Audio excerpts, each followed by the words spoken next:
Welcome to week 3. This week we are investigating evolutionary trees.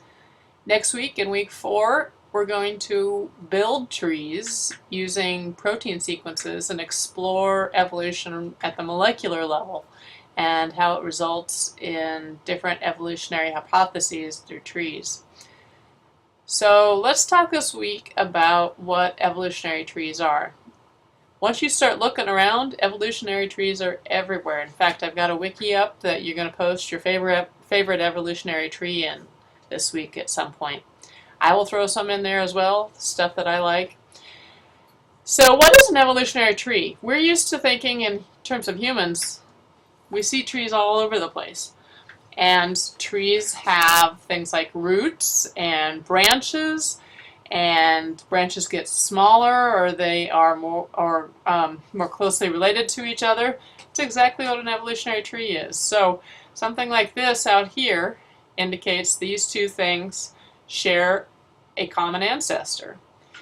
They are cousins too. Think of them like they are cousins too. They share this common ancestor with these two organisms out here. So you can begin to see these patterns in these trees. Here's a simple one. This is actually from our book in chapter 4. Here's a figure, also from our book. It's a little bit different. It's a little bit differently organized. You can see there's branching patterns there still, and they have color-coded things to indicate major groups of organisms. There's something called an origin here in the middle. But then there are these areas where things just sort of bush out, majorly bush out.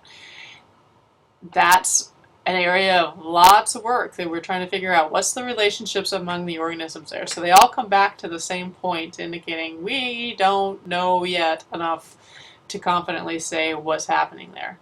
You'll see even up in the eukarya, up in here where we are, there's some points of research still going on. One of my favorite trees is this one right here. This is a tree of incredible detail. We're going to start here and we're going to actually back out a little bit. You are here, so here's the Homo sapien branch, and you notice that we are related to, closely related to, who do they have on here? Let's see, other mammals, the rat and the mouse, for instance.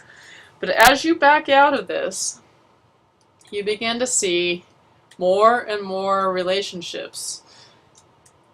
And it gets more complicated as you back out. And this actually starts out as a circular tree, which kind of warps your brain a little bit. You have to look at it and say, So the center, the origin, is actually way down here. And then you begin to go around in these patterns and you see these major branches come off. But here's a major branch here. All these organisms are related. They share that common ancestor there. What is that? That's the fungi. Fungi are down in there. You see the major groups labeled out here on the outside. So here's the plants. The plants all share a common ancestor right down in here. The animals.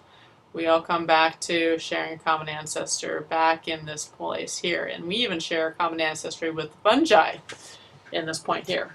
So you look at this at first, you think, oh, that's cool. In fact, as you get a little preview there, people have thought it was so cool they got it tattooed on their backs. This is probably grad students who've worked on this tree for a while. This one, I think, is actually the most painful to think about getting as a tattoo. That's a lot of ink. So, some key points to talk about what trees are. Some of them are intuitive. Others I want to make sure that you understand from a scientific point of view. The tree I like to start off with, as I'm teaching students about them, is this one here. So here are the bears, including pandas and raccoons and lesser pandas. And which ones are most closely related? Most of the time, students will answer brown bears and polar bears. So this is one of those intuitive things that students get. So these two bears up here, they look alike. They're more roughly the same size. They even live in some of the same areas.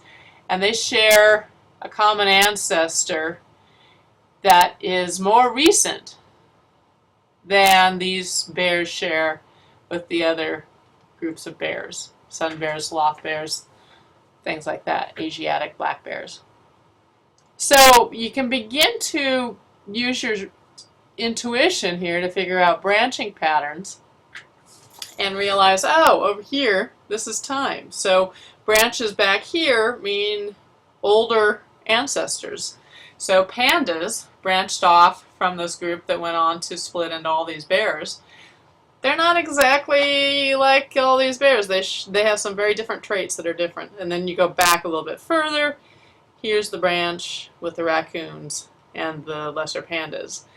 And you can see in this group of organisms that as these branches came down, you have shared traits that also got passed down. Earlier branches don't share the same traits with these other later branches. In fact, brown bears and polar bears are so closely related they can still interbreed occasionally. And that's an article I've given you to look at. Should we be afraid of the Pisley bear? And it's a read and react forum coming up. So, chapter 4 is all about trees. Let me use the whale tree from chapter 1 to talk a little bit about the details that you can see on a tree. So, first thing to notice is this tree is turned on its side. That throws people a little bit, but it actually comes out of scientific education research where they gave different types of trees to students and asked them questions about the information in those trees. And they found out that we do better understanding the information if the tree is sideways like this. So you see up here time, old time back here running into modern day. If the line extends out here, and in fact in this particular tree they have arrows, that means these organisms are still alive today. So the hippopotamus and the toothed whales and the baleen whales are still alive. So what about these guys back here? These short branches, these are extinct organisms. So we have fossil evidence for them, and in fact they put the skulls in here for some of these, but they are not living today. So time, here's an ancient branch. Here's the branch that led to hippopotamus. Here's the branch that led to the whales, the ancestors of the whales. And you see these continual branching patterns down through time. So most closely related, the toothed whales and the baleen whales that are still alive today and have various species that are alive today. So branching patterns important. You notice here this one has a series of words along it pointing to different points on the tree. These are traits that have evolved over time in this group of organisms. So some of the early traits that evolved continue in the rest of the descendants of that group, and something like nasal openings, you notice this, they say nasal opening shifted back, nasal opening shifted further back, nasal opening reaches position. This is telling you that there's been descent with modification. So the nasal openings moving from up front on the ancestors, the terrestrial ancestors, back slowly over time to the current position on the top of the head is what we see in modern whales. And we've got, through the skulls, we can see the shift in where the nasal openings were. You can see right there, for instance, as it was shifting in position to the top of the head. So most trees indicate through the traits that evolve along the branches that there's some descent with modification. Finally, where these branches split, think of that as a common ancestor population, group of organisms, where some of them split off and continued evolution down one pathway, the others split off and evolved differently. That point on a tree is called a node, N-O-D-E. So we use a lot of botanical terms when we talk about evolutionary trees. So if you've taken a plant class, you might have talked about nodes where branches come off the main stem or leaves come off of the main stem. So don't forget to look around once you know what evolutionary trees are. You see them everywhere. Google your favorite organism and evolutionary tree, and you'll get hundreds, if not thousands, of images back. And take a look around, and I'd like you to post your favorite one in the wiki this week and tell us why that's your favorite tree. And look for additions from me. I, of course, have looked all over the place and found a bunch of cool trees.